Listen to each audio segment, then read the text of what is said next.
Yang saya hormati Datuk-Datuk, Datin-Datin, Tuan Haji, Hajah-Hajah, Tuan-Tuan Imam, Ahli Jawatan Kuasa Masjid Kelangit Baru. Alhamdulillah malam ini kita berpeluang untuk bersama-sama meraihkan ataupun mengingati semula Isra Mi'raj yang hanya diberikan kepada seorang saja Allah yang paling disayangi Allah SWT, yaitu Nabi kita, Nabi Muhammad sallallahu alaihi wasallam. Berhitung dalam rangka kita menuju ke Ramadan Al-Mubarak, saya rasa sebelum itu kita lebih baik ataupun lebih indah kita mengingati semula apa yang telah diberikan oleh Allah SWT kepada kita, yang akan disoal yang pertama, yaitu ibadah solat yang diturunkan bersama-sama dengan Isra dan Mi'raj. Jadi malam ini Masjid Kelangit Baru dengan usaha yang telah dijalankan oleh Biro Dakwah dan Pengajian akan berusaha mengadakan satu pengingatan semula, membaharui azam dan juga iktikad kita dalam menuju alam yang baqa. Kerana semua daripada kita akan kembali ke sana pada satu tempat yang sama dengan tujuan yang sama. Oleh itu malam ini kita rasa tertuak kerana Masjid Kelangit Baru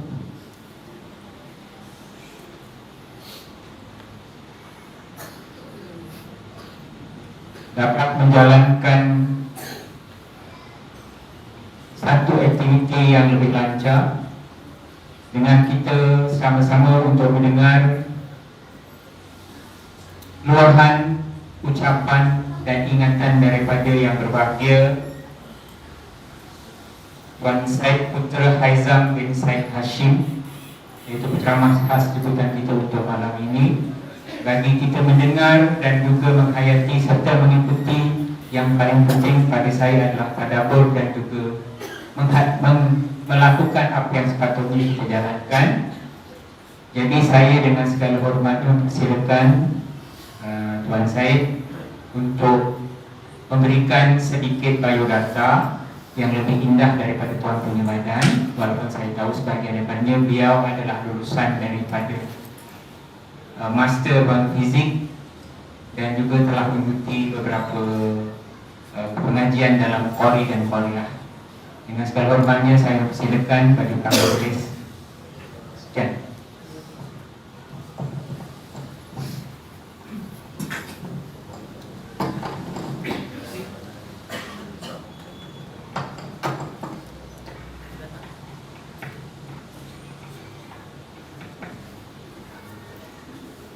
Bismillahirrahmanirrahim. Assalamualaikum warahmatullahi ta'ala wabarakatuh. Nahmaduhu wa nasta'inuhu wa nastahdihi wa nastaghfiruh wa nu'minu bihi wa natawakkalu alayhi wa na'udzu billahi min shururi anfusina wa min sayyiati a'malina. Man yahdihillahu fala mudilla lahu wa man yudlil fala hadiya lahu. ونشهد أن لا إله إلا الله ونشهد أن محمدا عبده ورسوله أما بعد. وقال الله سبحانه وتعالى في القرآن الكريم: أعوذ بالله من الشيطان الرجيم. من المؤمنين رجال صدقوا ما عاهدوا الله عليه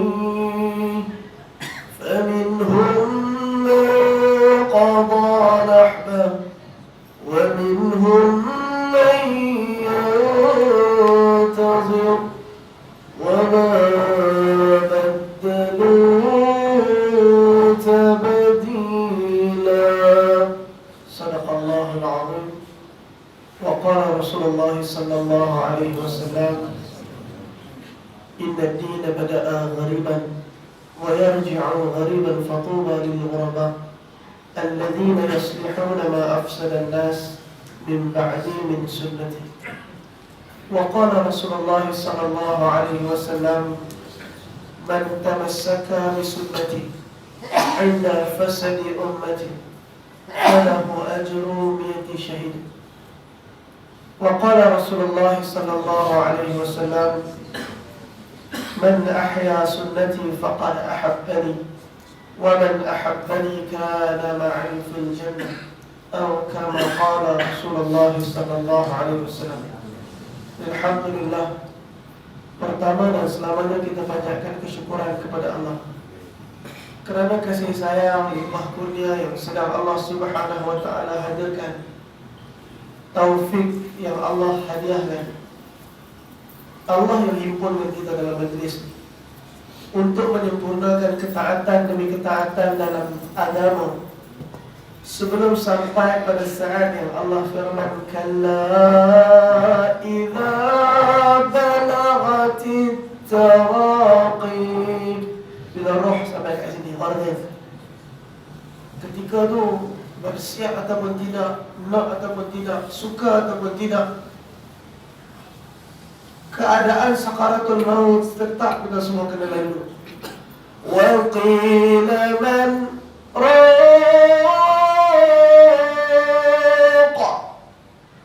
akan dikatakan kepada yang sedang melalui sakaratul maut sekarang, siapa yang boleh pulihkan kamu? Siapa yang boleh sembuhkan kamu? Pakar mana yang boleh balikkan kesihatan kamu? Ubat mana yang boleh kembalikan keadaan kehidupan kamu? Tak ada. Kerana sakaratul maut bila sampai, yang melaluinya itu wa dhanna annahu al-firaq.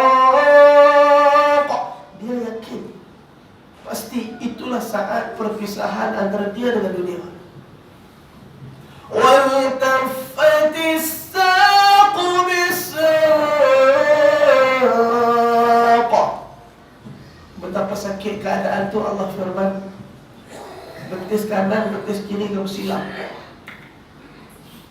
Betapa teruknya keadaan sakaratul maut. Sebab itu syukur ni benda yang sangat besar. Allah masih bagi kehidupan pada saya dan tuan-tuan saat ketika ini. Ketaatan itulah tanda terhadap syukur. Yang saya muliakan Nazir Masjid, barisan imam, Bilal, para ejeki masjid, para datuk etim, para asatizah, tuan-tuan, puan-puan, haji-haji, hajah-hajah yang dirahmati Allah Subhanahu wa taala. Nabi SAW, Allah telah lalungkan dengan kehidupan yang cukup susah. Segala kesusahan yang Nabi lalui daripada kehidupan Nabi, Allah tak pernah meletakkan keadaan itu di tepi. Tak pernah. Saya susah, tuan-tuan susah, Allah tahu semua. 11 tahun Nabi buat dakwah, bersama dengan cacian, makian, Nabi tak pernah pertahankan diri Nabi. Setiap saat yang Nabi lalu, semua diketahui oleh Allah Subhanahu wa taala. Allah wa alimul ghaibi wasyahadah. Dia mengetahui perkara-perkara ghaib dan perkara-perkara zahir yang kita nampak. Di saat Allah menguji Nabi dengan kesusahan, 3 tahun sebelum peristiwa yang kita ceritakan pada malam, antara kemuncak penghinaan orang-orang Quraisy terhadap Rasulullah ialah mereka memutuskan seluruh hubungan mereka dengan Nabi SAW dan ahli keluarga Nabi. Pada tahun ke-7 kenabian, berlaku suatu peristiwa pemulauan terhadap Bani Hashim. Antara yang turut dipulaukan dalam pemulauan ini ialah Abu Talib, bapa saudara yang Nabi sayang. Abu Talib tak pernah ucap la ilaha illallah. Abu Talib tak masuk Islam, tapi kerana kecintaan Abu Talib pada anak saudara dia, Abu Talib tak pernah anggap Nabi anak saudara dia. Abu Talib anggap Nabi anak dia. Bahkan Abu Talib mencintai Nabi SAW lebih daripada kecintaan terhadap anak-anak dia. diperintahkan Ali untuk khidmat pada Nabi SAW. Walaupun ketika Nabi SAW dilantik jadi Rasul, Ali antara budak anak kecil yang pertama ikut Rasulullah. Abu Talib sikit pun tak marah, sebab dia tahu anak saudara dia ni di jalan yang betul. Kalau tuan-tuan biasa dengar qasidah, Rahatil أطيار تشدو في ليالي المولد وبريق النور يبدو من معاني أحمد وبريق النور يبدو من معاني أحمد في ليالي المولد في ليالي المولد. Keadaan qasidah ini menceritakan bagaimana kesusahan kehidupan Nabi sallallahu alaihi wasallam dan bagaimana diceritakan kecintaan Abu Talib kepada Nabi sallallahu alaihi wasallam. 8 tahun usia Datuk meninggalkannya, Abu Talib pun menjaga pakcik paling pembela. Saat kecil mengembala, dagang saat remaja, umur 25 memperistri Khadijah. Inilah kisah sang Rasul yang penuh suka duka. Inilah kisah sang Rasul yang penuh suka duka. Oh, penuh suka duka. Oh, penuh suka duka. Abu Talib jaga Nabi SAW daripada kecil hingga besar. Ketika di pulau di lembah Abu Talib, bukan sehari, bukan 2 hari, bukan seminggu, bukan 3 minggu, bukan setahun, 3 tahun. 3 tahun berlaku pemulauan. Abu Talib bersama kata para sahabat, ketika kami dipulaukan, kami tak ada makanan, kami cuma makan daun-daun kering sehingga pecah bibir-bibir kami. Bila kami buang air, tak ada perkara nak dibuang melainkan najis kami seperti najis-najis kambing. Perkara ini berlarutan selama 3 tahun. Allah tengok dah, Allah tengok, Allah tahu dah, Allah tahu, Allah biar. Bukan Allah nak, bukan Allah tak ambil berat pasal Nabi SAW. Allah ialah Tuhan yang maha mencintai. Allah yang menghadirkan perasaan cinta. Allah biarkan 3 tahun itu berlalu dengan payah. Selesai keadaan pemulauan, sehinggalah Bani Hashim diterima balik dalam masyarakat Quraisy. Tuan-tuan, tak lama lepas itu, pada tahun ke-10, setengah riwayat menyebutkan tahun ke-11, Al-Imam Jalaluddin As-Suyuti, Al-Imam Ibn Hajar Asqalani menceritakan perbahasan tentang keadaan pada tahun Amul Hazan, tahun kesedihan. Ini kemuncak. Apabila habis pemulauan, Abu Talib sakit. Bila Abu Talib sakit, Nabi ziarah Abu Talib buat kali terakhir. Nabi tak pernah putus asa untuk pakcik dia masuk Islam. Sehinggalah ketika Nabi berdiri di rumah Abu Talib, Abu Jahal, Abu Lahab, Abu Sufyan, Umayyah bin Khalaf, Walid bin Utbah bin Rabi'ah, Syaibah bin Rabi'ah, mereka penuh rumah. Mereka tahu kalau Nabi duduk dekat sini, nanti Abu Talib akan didakwahkan masuk Islam, buat kali penghabisan. Mereka tak bagi ruang Nabi duduk. Nabi tak boleh duduk sebelah pakcik dia. Daripada depan sambil berdiri, Nabi kata, "Ya Ammi, wahai pakcikku, ucaplah la ilaha illallah sekali ya. Aku akan jadi pembela kamu depan Allah di akhirat nanti." Abu Talib tengok Abu Jahal, Abu Talib tengok Abu Lahab, Abu Talib tengok Abu Sufyan. Abu Talib tengok Nabi, "Wahai anakku, seandainya tidaklah aku khawatirkan mereka ni akan katakan, aku takut mati lantas aku menyebutkan kalimah tu. Pasti aku dah sebutkan kalimah tu untuk sejukkan hati kamu, wahai anakku." Allah cabut nyawa Abu Talib tanpa iman. Nabi sedih sangat kerana kematian itu menandakan perpisahan selama-lamanya untuk Nabi dan Abu Talib. Tanpa iman tak ada syurga. Nabi menangis dan tak mampu bangun buat dakwah, sehingga akan turun ayat Al-Quran, innaka la tahdi man ahbabta walakinna Allah yahdi man yasha. Wahai Muhammad, kamu tak boleh bagi hidayah pada siapa yang kamu sayang, karena Allah yang bagi hidayah pada siapa yang dia suka. Allah seolah-olah nak beritahu dekat Rasulullah, wahai Rasulullah, buat kerja kamu jangan buat kerja Allah. Tuan-tuan, Nabi bangun buat dakwah, Nabi tekan hati dia. Allah tahu kesedihan.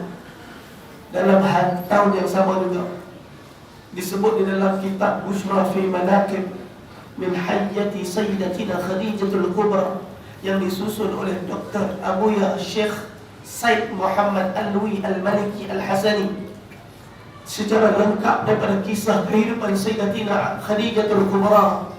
Ketika mana di hujung hayat Khadijah, Nabi sedang sibuk dengan dakwah. Fatimah radhiyallahu ta'ala anha berlari pada Nabi, kata, ya Rasulullah, wahai ayah, mak sakit ni, mak sakit. Nabi bagi reda kain. Fatimah balik tutup kain pada badan Khadijah.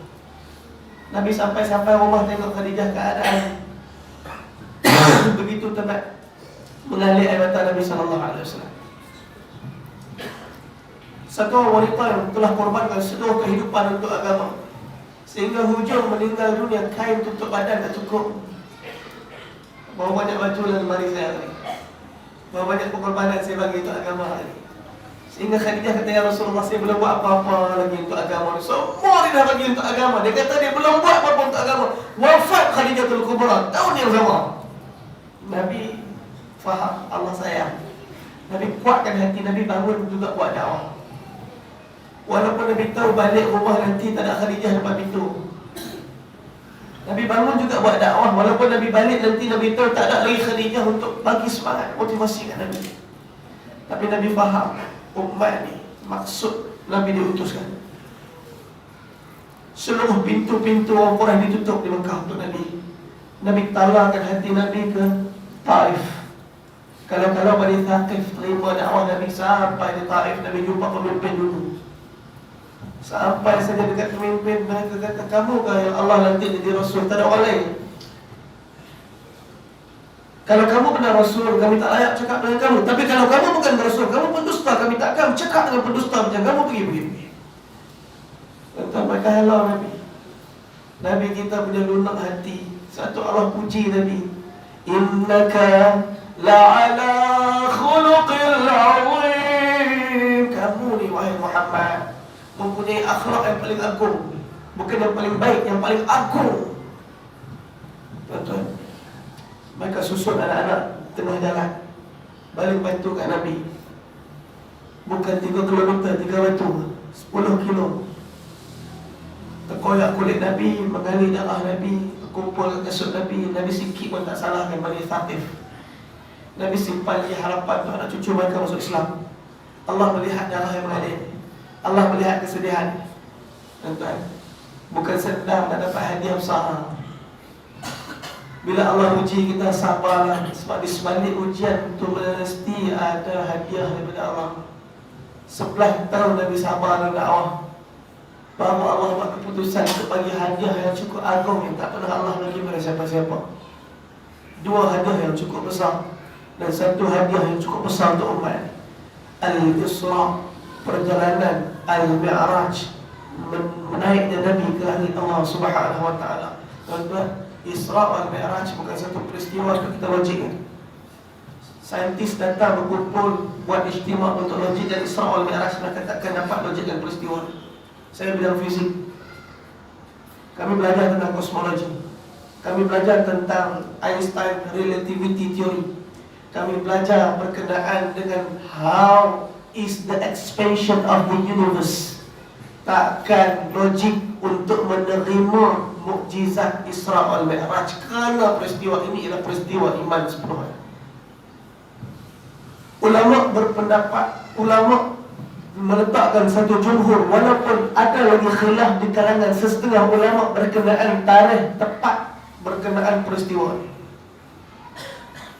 27 Rejab malam Allah Subhanahu wa ta'ala mengutuskan Jibril alaihissalam, Mikail alaihissalam bersama dengan satu tunggangan daripada syurga yang bernama Al-Buraq. Ada orang tanya, Ustaz, ada dalil Buraq dalam Quran? Tak ada. Allah sebut Buraq dalam Quran, Allah sebut dalam hadis yang diriwayatkan oleh Sayyidina Abu Hurairah radhiyallahu ta'ala anhu. Tapi dalam Quran surah Al-Baqarah ayat ke-20 Allah sebut yakadul barqu yakhtafu absarahum. Allah menceritakan berkenaan dengan al-barqu, al-barq ataupun barqun, yakni halilintar, kilat. Daripada perkataan itulah kata ulama nama al-buraq, kerana kepantasan buraq yang Allah Subhanahu wa ta'ala hadirkan disebut dalam hadis selangkah buraq bergerak sejauh mata memandang. Allah firman dalam surah Al-Isra, setiap tahun kita datang pada majlis macam ni, ustaz-ustaz akan baca ayat ni. Kalau tuan-tuan bergerak masjid ke masjid pada bulan ni, daripada bulan Rajab awal hari itu sampailah di penghujung pada hari ini, tuan-tuan akan dengar ayat ni diulang-ulang di kertas ni, sampai kadang-kadang dah terhafal, tak apa hafal dah terhafal. Bukan setakat tu ada yang tersilap nak kereta silap baca. Nak kereta start enjin, tekan minyak, subhanallazi asra bi'amri. Isteri tepuk belakang. Bang, apa pasal ni? Subhanallazi sakhara lana. Dah baca subhanallazi asra bi'amri. Tuan-tuan bayangkan, isteri punya risau sebab dalam perjalanan Isra wal Mi'raj Allah melalukan Nabi daripada alam syahadah pertama menuju ke alam barzakh dulu. Takut-takut baca alam barzakh dulu. Sampai barzakh, Allahu Akbar, seram. Allah sebut dalam surah Al-Isra ayat yang pertama, Subhanalladzi asra bi'abdihi laylan minal masjidil haram ilal masjidil aqsa. Tuan-tuan tengok perkataan pertama yang Allah gunakan, Subhanalladzi, Maha suci, yakni Dia. Allah ajar pada kita apa saja yang berlaku dalam hidup ni, puji Allah dulu. Apa yang Allah ambil daripada hidup ni, puji Allah dulu. Derita yang Allah lalukan daripada hidup ni, puji Allah dulu. Sakit yang kita rasa dalam hidup ni, puji Allah dulu. Jangan salah orang ni, jangan tunjuk orang ni, puji Allah dulu. Di saat Nabi Musa AS disebutkan oleh Al-Imam Tabari rahimahullah ta'ala anhu di dalam riwayatnya, ketika Nabi Musa bertanyakan berkenaan rezeki pada Allah, Allah firman pada Musa, ketuk batu. 3 kali Musa ketuk batu, terbelah 3 lapisan batu. Akhirnya Musa AS nampak ada seekor ulat dalam batu sedang makan. Daunnya masih sedang. Allah perintah Musa ambil ulat letak kat telinga. Apa ulat tersebut? Perkataan pertama sekali, Subhana man yarani wa yasma'u kalami wa ya'rifu makani wa yadhkurni wa la yansani. Tuan-tuan, ulat dalam batu tak ada tangan macam kita, tak ada kehidupan macam kita, tak ada pekerjaan macam kita, tak dapat nikmat macam kita. Ulat tu kata Subhana man yarani. Mula sekali puji Allah dulu, Maha suci Allah yang melihat aku. Wa yasma'u kalami, sentiasa dengar perkataan aku. Wa ya'rifu makani, tahu di mana kedudukan aku. Wa yadhkurni, sentiasa ingat pada aku. Wa la yansani, dan Dia tak pernah lupakan aku. Itulah keadaan Nabi ketika diuji oleh Allah, dan itu yang Nabi inginkan kepada kita setiap kali diuji oleh Allah. Allah Subhanahu wa ta'ala hadiahkan Isra pada Nabi, Subhanalladzi, dengan permulaan ayat memuji Allah Subhanahu wa ta'ala. Asra bi'abdihi, yang memperjalankan asra abdihi, hamba ni. Tuan-tuan, Allah meletakkan abdihi, Allah tak letak Nabiyyih, Allah tak letak Rasulih, Allah tak letak Habibih. Allah tak kata Nabi kami, Nabinya, Rasulnya, kekasihnya. Tak, Allah kata Nabi. Allah kata abdi, hamba kami. Kerana dalam dunia ni pangkat yang paling besar, yang paling tinggi, yang paling mulia ialah menjadi hamba. Ma khalaqatul jinna wal ins illa liya'budun. Tidaklah kami menciptakan jin manusia melainkan untuk beribadat, jadi hamba. Wa ibadur rahman, siapa dia hamba ar-Rahman? Alladzina yamshuna 'alal ardi hauna, mereka ialah orang-orang yang berjalan atas muka bumi ini dengan rendah hati. Tak rasa mereka lagi mulia pada orang lain, tak rasa mereka lagi tinggi pada orang lain. Mereka sentiasa rasa orang lagi baik pada mereka.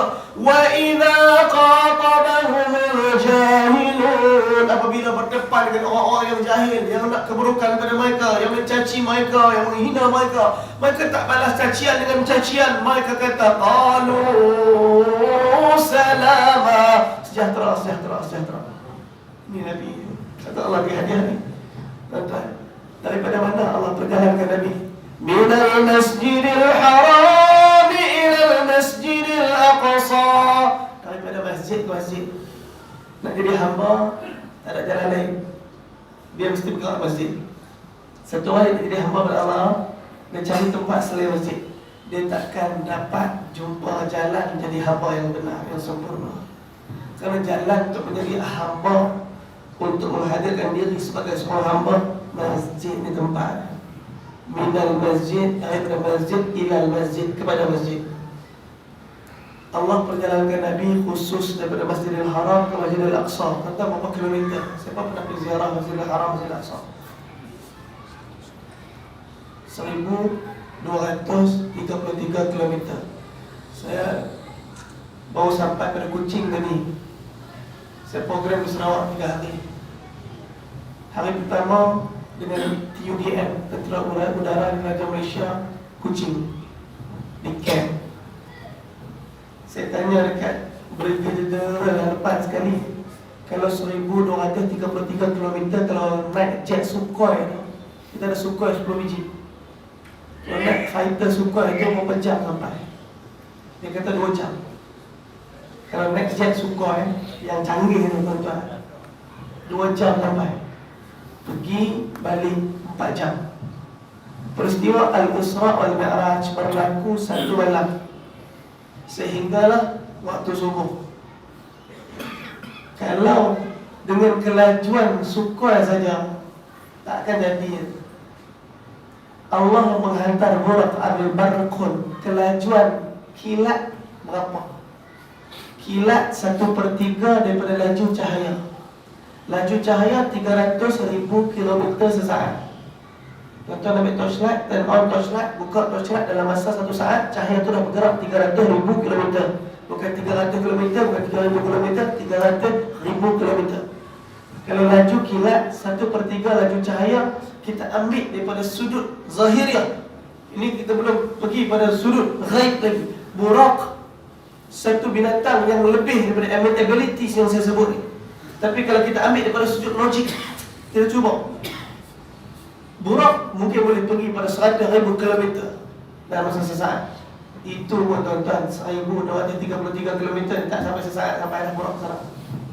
Dalam perjalanan Isra, horizontal motion of Rasulullah, perjalanan horizontal. Mi'raj vertikal, menuju ke langit. Buraq, Allah Subhanahu wa ta'ala hantarkan Nabi menceritakan tentang Buraq. Besarnya lebih besar daripada keledai, lebih kecil daripada himar ataupun kuda. Dalam keadaan ulama berbeza pendapat keadaan sebenar rupa Buraq. Dan Al-Imam Jalaluddin As-Sayuti meletakkan di dalam kitab dia Al-Isra wal Mi'raj, Buraq sayap dia bukan macam unicorn Pegasus yang kita tengok. Cerita orang putih, ada tanduk kat tengah, ada sayap. Orang kita membayang, Nabi naik tu salah. Kerana dalam perbincangan ulama berkenaan perbahasan Buraq, mereka menyebutkan Buraq sayap dia dekat belakang, paha belakang. Walaupun dilukis, wallah Wallahu alam bisawab. Kerana peristiwa itu dilalui hanya Nabi seorang yang dapat umrah. Tuan-tuan, dalam perjalanan Isra,